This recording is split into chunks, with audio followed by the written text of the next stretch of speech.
And we're back with episode 25 of Dawg Football Weekly. It's your host, Reed, with your co-host, Russ. And today, 6 days out from the Georgia spring game, going to hit on some highlights from what we saw. Russ, tell me what you most liked about the Georgia spring game. Well, the spring game was a lot of fun. Me and Reed had a lot of fun going. We got up there and we sat in some people's seats and had to move a couple times, but that was okay. Other than that, the football was good. We left at halftime, so Had to go grab a bite to eat. Not the most reliable analyst out there, yeah. but, when you get up there in 300 and 305 was the section and somebody takes your seat, and it just wasn't the best day for football, Yeah, well, anyway, I saw a lot of offense, is what I saw. This defense, I've heard a lot of overreactions this week, really about both sides of the ball. I heard it was yesterday. It was Zach Smith. He's an old Ohio State coach, assistant, got fired, had a scandal. He has a podcast. He was talking about how this defense is not as good as the past. It's not going to be very good. The offense is going to carry this team. And I just don't think you can make that assumption off of just one game when really these guys can't tackle the quarterback, can't touch the quarterback. I mean, it's not really a full – they say it's full contact, but it's really not. And, when you can't assert your physicality on the offense, it makes it difficult to stop them. And also, I think, too, we have a lot of players injured, and so they didn't get to showcase what they have. One guy that we didn't see was Ra Thomas. What's his situation, Reed? Do you know? I've been researching it this week. I've been looking to see. I didn't see him on the field. I saw Dominic Lovett as a return guy and catch some balls in the slot. Dominic Lovett looked like the real deal to me. I'm really excited about this receiving core because Did you see Mekhi Muse out there? Mekhi Muse, the junior, this guy Popped out of nowhere. going into the spring game, I knew Ladd was going to be a guy. I knew Dominic Lovett was going to be a guy. I knew Brock, Oscar Delp, Lawson Lucky. I knew all these highly touted guys were going to be, they're going to make their presence felt. How about your starters score, they kick off, and Mekhi Muse gets a house call, takes one to the house, opening kickoff for his team. It's electric, and then, he scores a touchdown later in the game, made some big catches. He's going to be a game changer for this team, Russ. I agree. I mean, he's an impact guy. I mean, he's definitely not a starter in my opinion, but maybe kick returner he's a starter or punt returner. But, I think he can be a do-it-everything guy. Like, he's stocky enough. I think you could give him the ball a little bit out of the backfield, like jet sweeps or something like that. he is very short for his position. Though, when I was looking at him on the field, I was like, dang, he looks real small compared to everybody else. Yeah, he's standing in between Brock Bowers and Oscar Delp and Ladd and Rosemary Jack Saint. He looks so small, but I tell you what, he can get open. He's freaking good, dude. Russ, another thing we need to hit on, quarterback play. Tell me what you liked the most and what you didn't like about the quarterback play this past weekend. Well, I thought the quarterbacks all did a pretty good job for what I saw. And, it's Brock Vandegrift is obviously not the starter, though. I mean, we watched. Carson Beck is the guy, at least for the start of the season. Brock Vandegrift, a lot of stuff has come out about him transferring, and they've pretty much come out and said that he is not transferring. He doesn't plan on transferring. But after the spring game, he was, he had some remarks that were not, he wasn't going to stay at Georgia. But they did come out and say that he is staying. Anyway, I think Carson Beck is the guy. It's hard to explain what it was like watching Carson Beck Brock Vandergrift's got a lot of talent. Gunnar Stockton has a lot of talent. Carson Beck has that it factor about him. He's in control. Like, when that offense was on the field, yes, Carson had a great day throwing the ball, but he didn't just – he went through his progressions. He made the right reads. He had some passes dropped, and he still put up some great numbers. Like, the offense – and the offense looked good with Brock. The offense looked good with Gunnar. But the offense looked its best with Carson Beck under center taking snaps. And, some people were like, oh, we need this dual threat. We need this. Brock Vandegrift is a great runner, and I think everybody knew that going in. But Carson Beck at the same time can move very well. He's not going to run for however many yards Stetson ran for last year or be as big of a running threat. But he's definitely going to make an impact with his legs and more of an impact with his arm as he's a traditional pocket passer. Russ, some big news that came out, I think the day of the spring game. Bear Alexander enters the portal. What do you think about that move? What are your thoughts, and what have you heard? It's obviously a big hit on the Georgia defense. He's a guy who you think is going to be a starter, and he goes out there and transfers or enters the portal. He hadn't transferred yet. Maybe he's just trying to get more money. You never know. Anyway, he was going to be a starter, and it makes you think like he doesn't want to work hard enough to be a starter or something of the sort. Like somebody else took over his position for a day and he got mad about it and just stopped trying. You never know with stuff like that.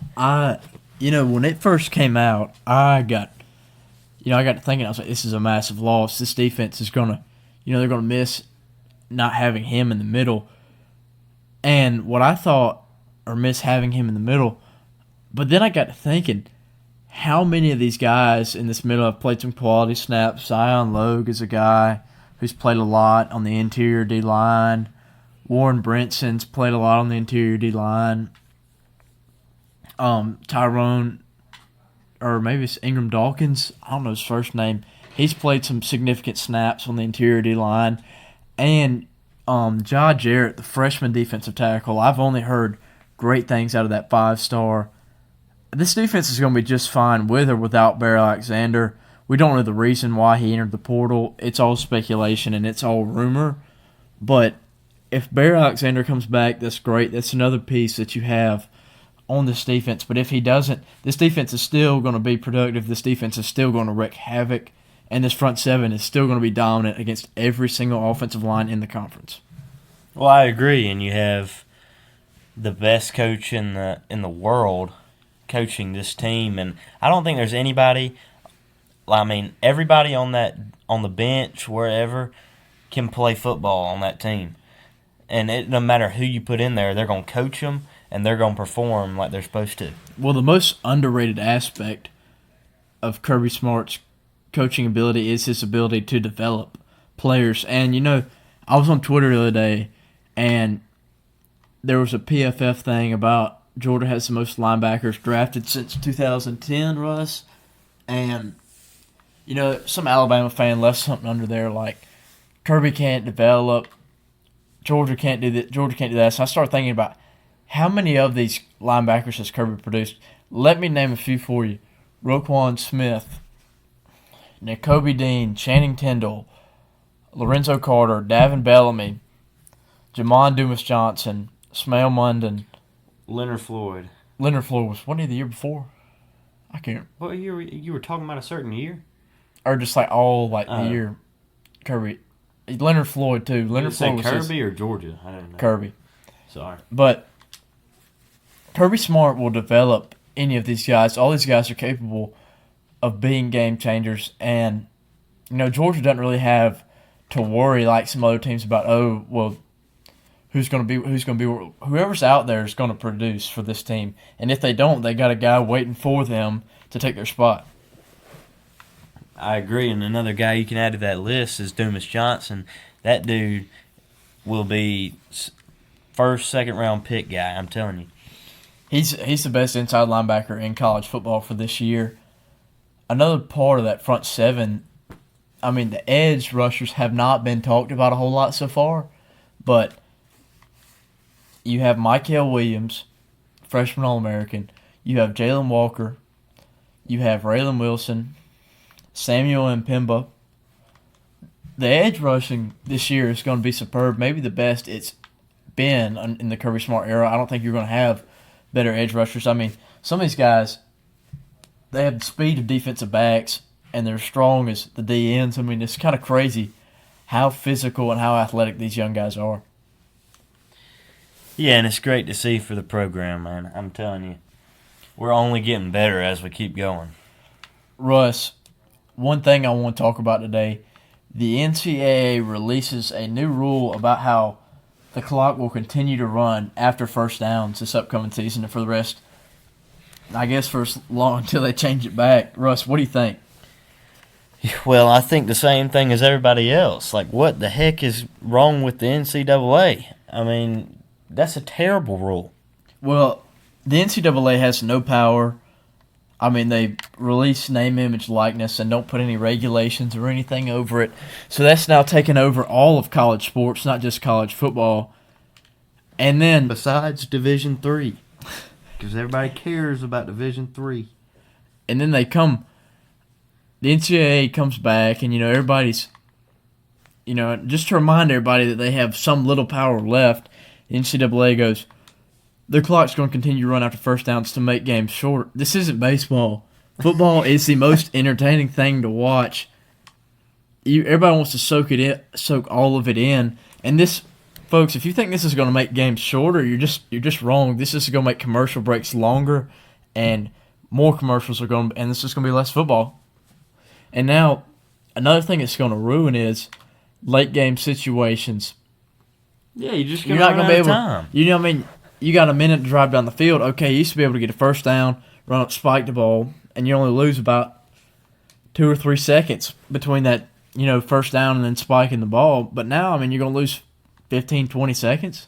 You're not going to get any plays in. Your timeouts are going to become so valuable that coaches will not use them until the end of the game because they won't know. And that's just going to hurt the sport. That hurts defenses. That hurts offenses. That hurts personnel. It's the dumbest rule added to the sport I think I've ever seen. It will not last. I promise you that. After this year, I do not think it'll be a thing anymore. People complain about, football's gotten soft and all this and that. Player safety, I do agree with all these rules, and, I think player safety and player health is the most important thing. But trying to make games shorter so you can make more money, I think that can backfire on you in a big way. I mean, baseball games have gotten increasingly shorter, but this isn't. And I enjoy watching them more. Yeah, but this isn't baseball, and I can sit through a full football game and be entertained the whole entire time. I cannot do that with baseball, although I do love the sport. This confuses me so much. I don't know what college football is turning into. I don't know what the NCAA, what their goal is with this, Russ. I couldn't tell you. You got anything else to talk about today, Reed? Any more topics we got? I'm good, man. You good? Oh, what's that guy's name? Stevan Vaughn or something? What? Oh my! What's his name? The walk-on running back. The walk-on guy, Clark. Stevan Clark. Savion Clark. Yeah. Savion Clark enters the transfer portal. Big hit on this running back room. Listen here. That was a joke. Savion Clark is walk-on running back. Entered the portal today. I've heard he didn't enter the portal. I heard it was all rumor. I don't really know what to believe. Either way, Savion Clark wouldn't really get any meaningful snaps with this team anyway. Not a big deal for me.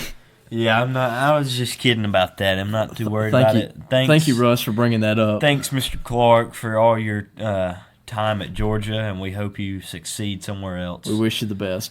Well, Russ, that's going to be it for today's episode of Dawg Football Weekly. We hope you enjoy.